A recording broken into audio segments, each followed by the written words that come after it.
Bonjour à tous. J'ai le privilège de vous apporter la parole de Dieu ce matin et après quelques semaines de repos, de vous retrouver. Et c'est comme si j'étais jamais parti. Je me demandais comment ça allait être ce matin. Je vous avoue que j'ai passé une nuit un peu compliquée parce que j'avais hâte de retrouver l'Église et au-delà des circonstances même qu'on peut traverser. Et ça justifiait même encore plus ma hâte, mon désir de vous retrouver, cet empressement que j'avais pour qu'on puisse ensemble prendre un temps autour de la présence de Dieu. J'espère que vous avez pu avoir quelques jours de repos, des temps de coupure. Pour ma part, ça a été le cas, je l'ai dit, pendant plusieurs semaines. Et il y a une scène qui s'est produite pendant ce temps de repos et qui m'a vraiment interpellé. Alors que je marchais dans la rue, ambiance d'été, calme, douceur, il y a comme un bruit qui vient percer tout ce calme et qui vient couper tout ce moment idyllique que j'étais en train de passer. Et j'entends des aboiements très forts, stridents et perturbants, voire agressifs. Et lorsque je me retourne, je constate que ces bruits extrêmement forts proviennent d'une bête qui fait la taille d'une peluche. Pardon pour ce que je vais dire dans quelques instants, mais je ne sais pas si c'est vraiment Dieu qui a créé les chihuahuas, mais ces bêtes qui sont plus petites, les plus petits des chiens sont capables de faire les plus horribles des bruits. Et alors que je voyais cette bête, et en face d'elle se tenait vraiment un molosse, un berger allemand, majestueux, qui le regardait comme ça et qui ne faisait rien, comme pour dire « cause toujours, tu m'intéresses ». J'avais là, dans cette image et dans ce que je voyais, comme si Dieu me parlait pour me dire, finalement, la vie chrétienne ressemble parfois à ça. Un ennemi qui s'agite, des perturbations qui viennent, et en face, Dieu qui se rit, Dieu qui est sur son trône, Dieu qui veut bénir et agir. Et l'histoire qu'on va partager ensemble ce matin est quelque part une illustration de ce que je viens de vous partager. Et c'est le contexte de l'histoire, pendant de très nombreuses années, un homme a voulu rester roi alors que Dieu lui demandait de partir. Un homme a voulu garder le pouvoir et s'est agité face à celui que Dieu avait placé, loin de l'Éternel, David, le menaçant, montant toutes sortes de stratégies contre sa vie, disant une seule chose, abattre le plan de Dieu. Et alors que tout cela était censé, comme mettre à terre, loin de l'Éternel, David, on va voir que chaque épreuve, chaque situation, n'a eu que l'effet inverse, le rendre plus fort. Je crois que c'est souvent comme ça dans notre vie, comme l'illustration que j'ai prise. Et je parlais de ce chihuahua, mais combien d'entre nous on pourrait se reconnaître ainsi? Lorsqu'on a l'impression que notre territoire est attaqué, lorsqu'on a l'impression qu'on est menacé et qu'on ne sait pas quoi faire, ce sentiment de vouloir reprendre le contrôle. C'est le piège dans lequel Saül était tombé pendant de nombreuses années et qui l'ont conduit tout simplement petit à petit, à s'éloigner de Dieu, jusqu'à un jour perdre la vie. Le texte qu'on va lire intervient donc dans cette situation. Saül a perdu la vie, le roi qui a été déchu, qui n'a pas obéi au plan de l'Éternel. Un autre roi, David, loin de l'Éternel, va prendre la place de Saül. Et alors qu'il est roi, la première décision que David, l'homme selon le cœur de Dieu, va prendre est la suivante. On la trouve dans 2 Samuel, chapitre 9, verset 1er. David est roi. Il a toutes les possibilités imaginables. Et ce qu'il va dire, c'est la phrase suivante. 2 Samuel 9, verset 1. David dit, « Reste-t-il encore quelqu'un de la maison de Saül, donc de l'ennemi dont on a parlé, pour que quoi? Pour que je lui fasse du bien à cause de Jonathan. » Il avait tous les pouvoirs. Mais on voit dans le cœur de David l'ADN même du cœur de Christ. Celui qui a envie de bénir, celui qui a envie de venir jusqu'à nous. Sa première décision, je l'ai dit, c'est d'attirer à lui ceux qui sont éloignés. C'est de permettre à d'autres de bénéficier de sa faveur Et c'est ce qu'il va chercher à faire.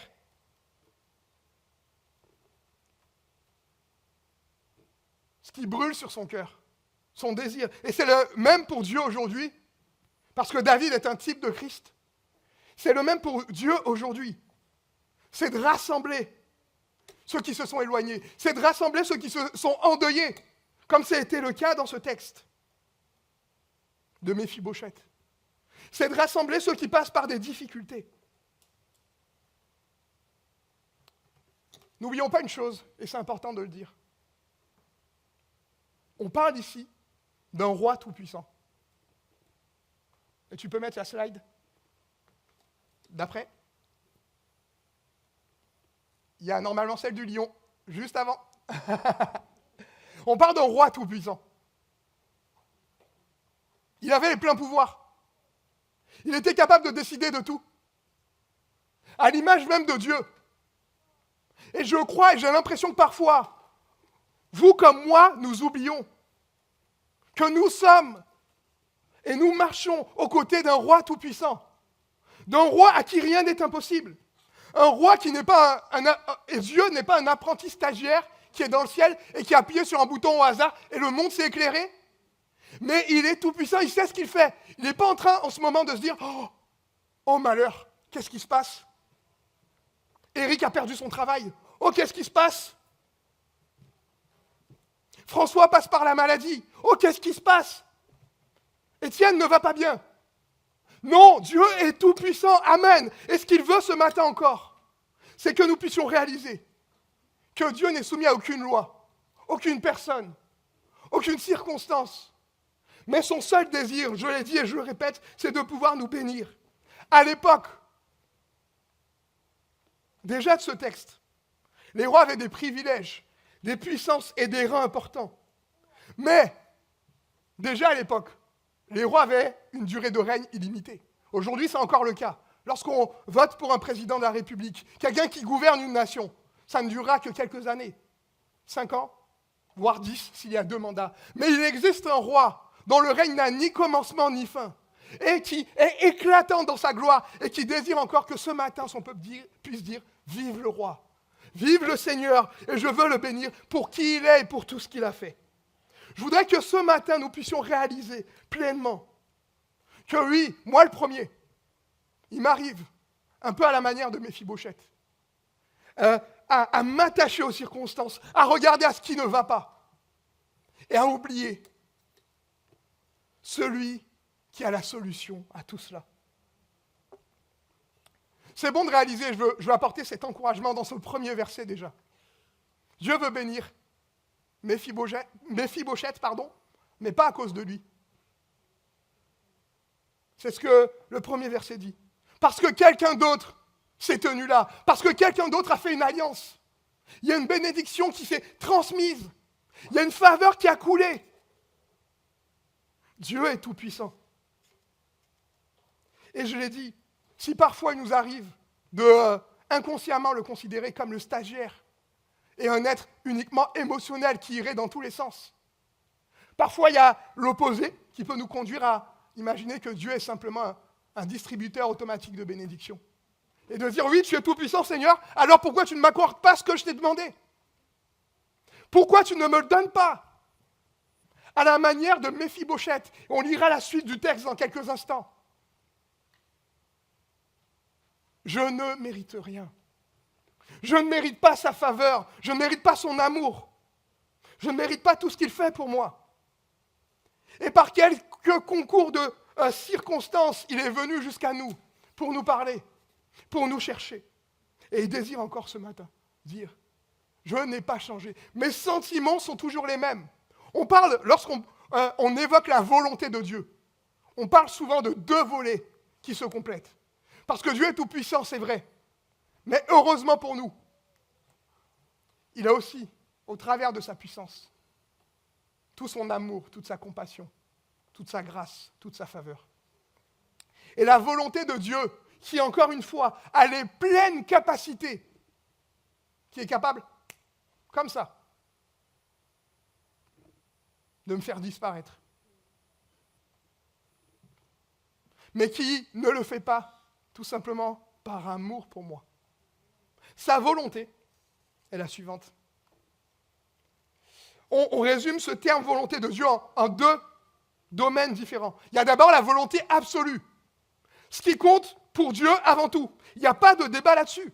Et la Bible dit que la volonté de Dieu, c'est que tous les hommes soient sauvés. La volonté de Dieu, c'est que son peuple puisse le louer. La volonté de Dieu, c'est que chacun parvienne à sa connaissance, qu'on devienne tous un peu plus à l'image de Christ. Ça, c'est la volonté absolue de Dieu. Et il y a aussi une volonté qui est permissive. Ce n'est pas ce qu'il forcément il voudrait dans l'idéal. Ce n'est pas son meilleur choix. Mais dans sa grâce, il le permet. Dans sa grâce, même parfois, quand je dis il le permet, c'est quelque chose qui peut être, pour nous, en notre faveur, une décision que je vais, entre guillemets, forcer, et que Dieu permettra, mais quelque chose qui, pour moi, va être en ma défaveur.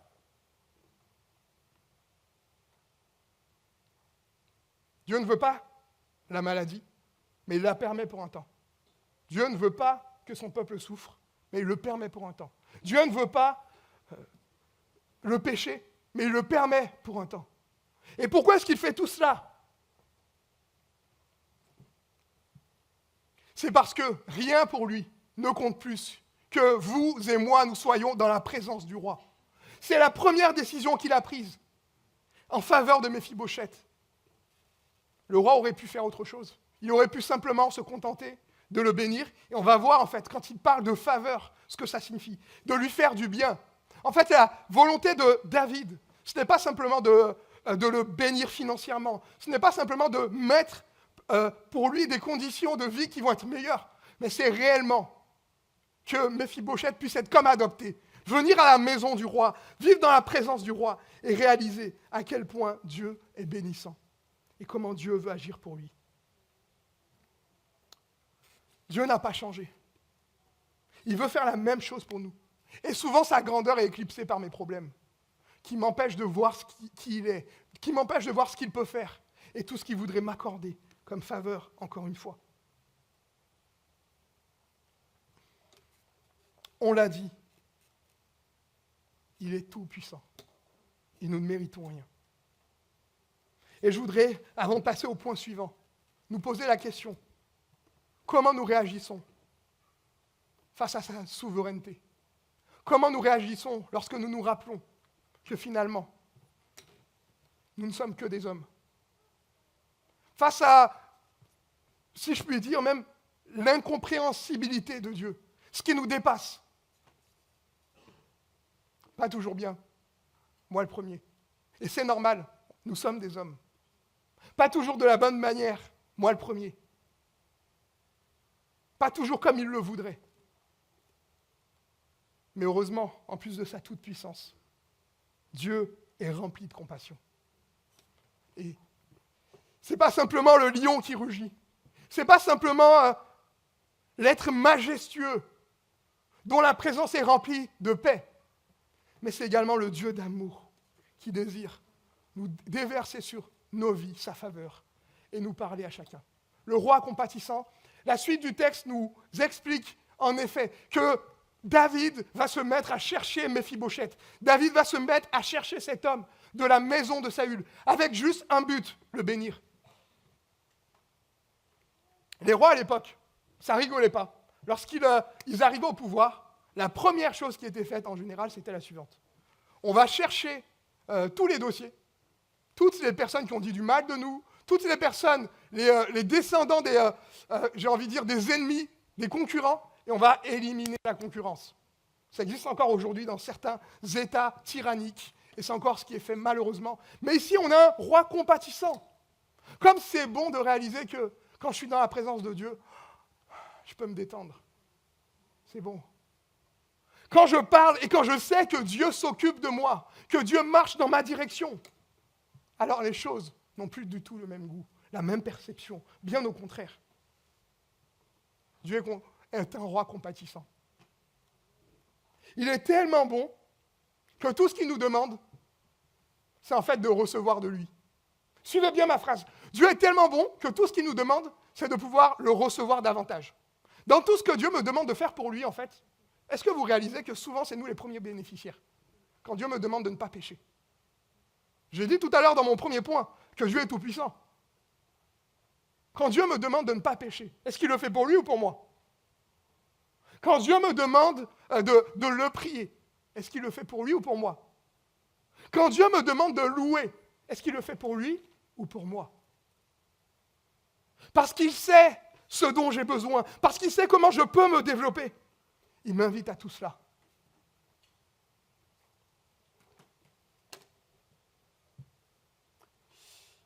On peut mettre la suite du texte, s'il te plaît, pour ce roi compatissant. Il est dit que lorsque David va rencontrer Méphibosheth, le roi David appela Tsiba, serviteur de Saül, et lui dit: je donne au fils de ton maître, donc à Méphibosheth, tout ce qui appartenait à Saül et à toute sa maison. Tu cultiveras pour lui les terres, toi, tes fils et tes serviteurs, et tu feras les récoltes, afin que le fils de ton maître ait du pain à manger. Et Méphibosheth, fils de ton maître, mangera toujours à ma table. Or, Tsiba avait 15 fils et 20 serviteurs. Il y a quelques instants, donc le personnage à qui on s'est intéressé, Méphibosheth, était éloigné de la maison. On a appris, et on apprend en lisant le passage, qu'il est handicapé. Il ne peut même pas marcher. Il est obligé d'être assisté par d'autres personnes. Et ici, dans le texte que nous venons de partager, je traduis, je paraphrase ce que David va lui dire. Mais finalement, c'est la chose suivante. T'inquiète pas, je m'occupe de tout. Toi qui, autrefois, étais en difficulté, tu vas avoir finalement 15 plus 20 plus une personne, 36 personnes qui vont s'occuper de toi. Comme c'est bon de réaliser la compassion de Dieu en notre faveur. Mais cette compassion, pour pouvoir la vivre, j'ai besoin, pour pouvoir passer de, j'ai envie de dire, de l'éloignement à l'intimité avec le roi, j'ai besoin de réellement et pleinement m'abandonner à lui.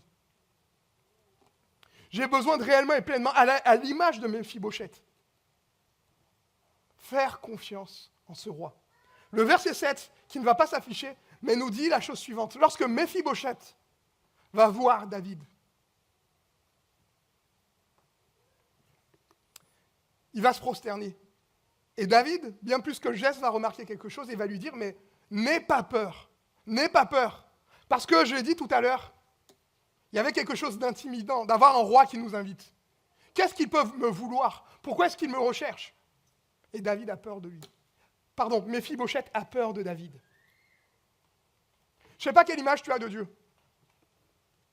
Réellement, quelle image tu as de lui? Et peut-être que si je te posais la question, tu me donnerais une bonne réponse évangélique en disant Dieu est tout-puissant, il est grand, il est majestueux, il est glorieux, etc. Mais j'ai fait de nombreux et assez de rendez-vous pastoraux pour savoir qu'il y a une différence entre ce qu'on peut croire que Dieu est capable de faire et ce qu'on peut croire que Dieu est capable de faire pour nous. Il est facile de croire que Dieu est bon, mais crois-tu que Dieu est bon pour toi? Dans la semaine que tu as passée. Il est facile de croire que Dieu est un Dieu de miracles, mais crois-tu encore que Dieu est capable de faire un miracle pour toi? Dans l'épreuve qui est la tienne, il est facile de croire que Dieu veut envoyer et appeler des hommes à le servir, mais crois-tu encore que Dieu peut te choisir et peut t'emmener à le servir davantage? Finalement, Dieu n'attend de nous qu'une seule chose. C'est notre adoration. C'est que nous puissions, et une véritable adoration, pas celle qui est conduite par la peur, comme Méphibosheth qui s'agenouille devant David, mais finalement, qui est motivé par une peur. Et David le ressent et lui dit, n'aie pas peur. Mais il désire une adoration qui vient véritablement du cœur. Savez-vous et connaissez-vous le plus haut degré d'adoration qui existe? ici-bas sur terre. Et que Dieu attend de nous. Il s'agit de l'obéissance. Quand nous sommes à bout de force, quand nous sommes dans nos derniers retranchements, et que Dieu nous dit, fais quand même. Non pas pour te cribler et te punir, même s'il y a un temps d'épreuve derrière, mais pour te développer et déployer tes ailes. Et encore une fois, ça n'exclut pas le fait que je me sente limité, ça n'exclut pas le fait que je puisse pleurer, ça n'exclut pas tout cela. Parce que, et comme c'est paradoxal, on devra toujours combattre ça, il y aura toujours ces deux sentiments en nous. Le sentiment de dire j'ai envie d'y aller et la peur qui va nous retenir. Et le « et si ». Dieu a-t-il réellement dit? On en revient là, à la première tentation que l'homme a connue dans le jardin d'Éden. Je crois que trop souvent, je l'ai dit, mais j'insiste là-dessus, on a une image de Dieu qui est erronée. On passe trop vite et on pense le connaître, mais on passe à côté de l'essentiel. Et c'est le cas pour nous tous. C'est le cas pour nous tous. Mon fils de 4 ans, cet été, on faisait une partie de foot ensemble, et il joue bien au foot déjà, mieux que son père, et il emmène le ballon très loin, il met toutes ses forces, et il met un coup de pied, et le ballon va dans un buisson. Et il me demande d'aller chercher le ballon. Il me dit, est-ce que tu peux aller chercher le ballon? J'y vais, je me bats à le chercher, et je lui dis, mais on ne va jamais le retrouver ton ballon. C'est bon, on va rentrer, et puis on en achètera un autre s'il faut. Et il me dit, mais non, Jésus, il a dit, cherchez, vous trouverez. J'ai dit, mais tu me parles de quel Dieu là? Mais souvent dans l'exemple de mon fils, mais il y a parfois même des raccourcis que nous on fait dans notre esprit concernant Dieu et qui sont basés sur des expériences faussées et irréelles, ou tout simplement sur une interprétation subjective de Dieu. Mon frère, ma sœur, dans ton histoire, dans tes blessures, dans ton vécu, dans les circonstances, ne limite pas Dieu ce matin, mais réalise qu'il est bien plus grand que tout ce que tu pourrais réaliser. On arrive à la conclusion de ce message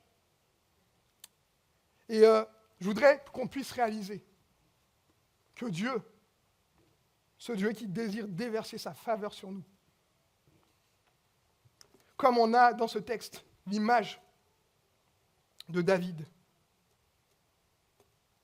veut à la fois que nous puissions recevoir cette faveur, mais que nous puissions aussi la communiquer à d'autres personnes autour de nous. Est-ce que tu peux mettre la slide suivante, s'il te plaît? Au travers de David, je l'ai dit, nous avons déjà les bribes de la personne de Jésus. Le même cœur, la même compassion. David, l'ancêtre de Christ, qui nous montre combien Dieu est fidèle, même dans le malheur, même lorsque je ne comprends pas. David, l'ancêtre de Christ, qui nous montre à quel point Dieu est capable, même par des choses qui vont nous échapper, de transformer le cours de notre histoire et comment il est capable de nous bénir. 1 Corinthiens 8, verset 6 nous dit cela.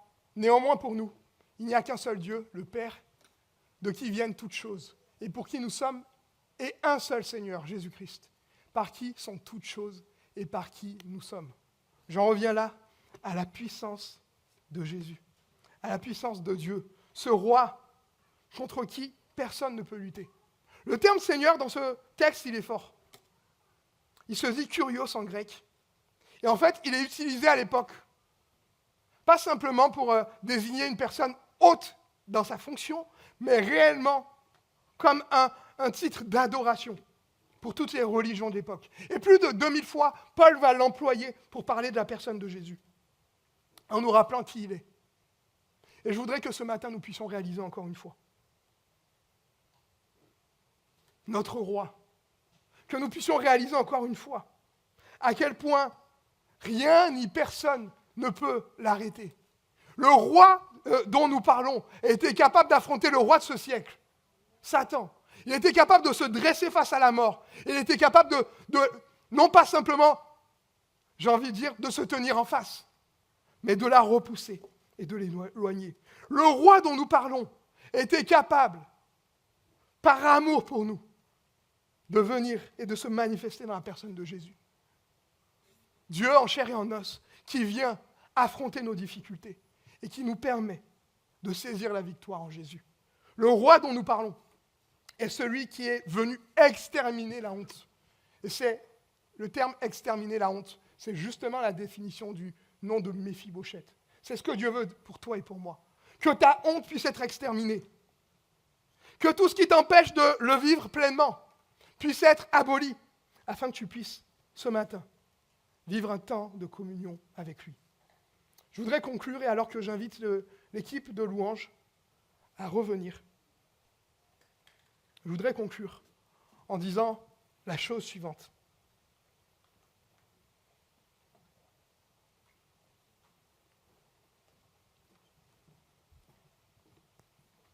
Dieu n'a pas besoin de grand-chose pour agir.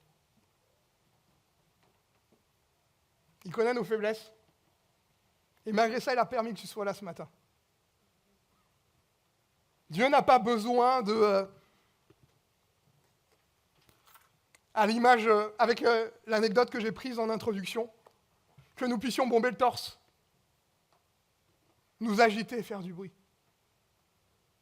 Ça, c'était l'exemple du chihuahua et de ce que Saül a fait face à Dieu. Mais parfois, on peut se tromper et on peut faire totalement l'inverse. S'écraser et dire finalement, Seigneur, j'y arrive pas. C'est inconscient, mais on tombe dans une forme de déni.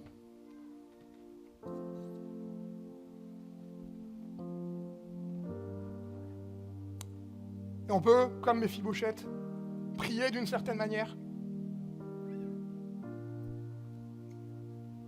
Mais on a perdu l'essentiel. Je crois que ce matin, le désir de Dieu, pour nous tous, moi le premier bien-aimé, c'est que nous puissions, ensemble, réaliser que le souhait de notre Seigneur, c'est de pouvoir bouleverser le cours de notre vie. C'est de pouvoir continuer cette œuvre de transformation. Et que nous puissions être un peuple rassemblé autour de lui.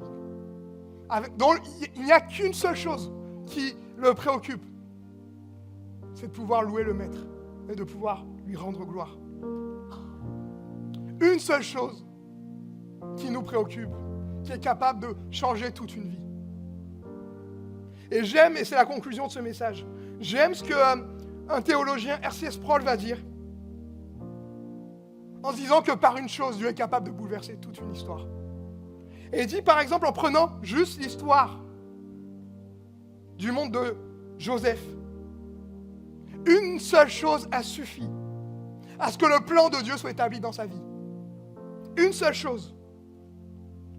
C'est que Joseph accepte le manteau multicolore qu'il a reçu. Regardez, pas de manteau, pas de jalousie. Pas de jalousie, pas de vente de Joseph à des marchands d'esclaves. Pas de vente de Joseph à des marchands d'esclaves, pas de descente en Égypte. Pas de descente en Égypte, pas de rencontre avec Potiphar. Pas de rencontre avec Potiphar, pas de problème avec sa femme. Pas de problème avec sa femme, pas d'emprisonnement. Pas d'emprisonnement, pas d'interprétation des rêves de Pharaon. Pas d'interprétation des rêves de Pharaon. Pas d'élévation au rang de gouverneur. Pas d'élévation au rang de gouverneur. Pas de réconciliation avec ses frères. Etc., etc. Et sans tout ça, il n'y a pas de joie, il n'y a pas de prophète et il n'y a pas de Christ. Je ne sais pas dans quelle saison tu te trouves, mon frère, ma sœur, mais réalise que ce matin, ton Dieu t'invite dans sa présence. Et de ne te soucier de rien d'autre que celle-ci. À la table de Dieu, lorsque, comme Méphibosheth, nous nous asseyons à la table de Dieu, il n'y a plus de différence dans la présence de Dieu. On est tous assis, on est tous dans la même position. Entre l'handicapé, celui qui est perclus des pieds, et celui qui sait marcher. Nous avons tous un seul et même titre, enfant de Dieu. Et c'est celui que Jésus voudrait nous rappeler ce matin. Le plus beau des privilèges qui soit. Quelles que soient les situations par lesquelles tu passes, mon ami. Dieu les permet pour une raison, qui peuvent nous échapper aujourd'hui, mais qui conduira qui conduiront tôt ou tard à une seule chose, que sa gloire soit révélée. Amen. Est-ce qu'on peut fermer les yeux quelques instants?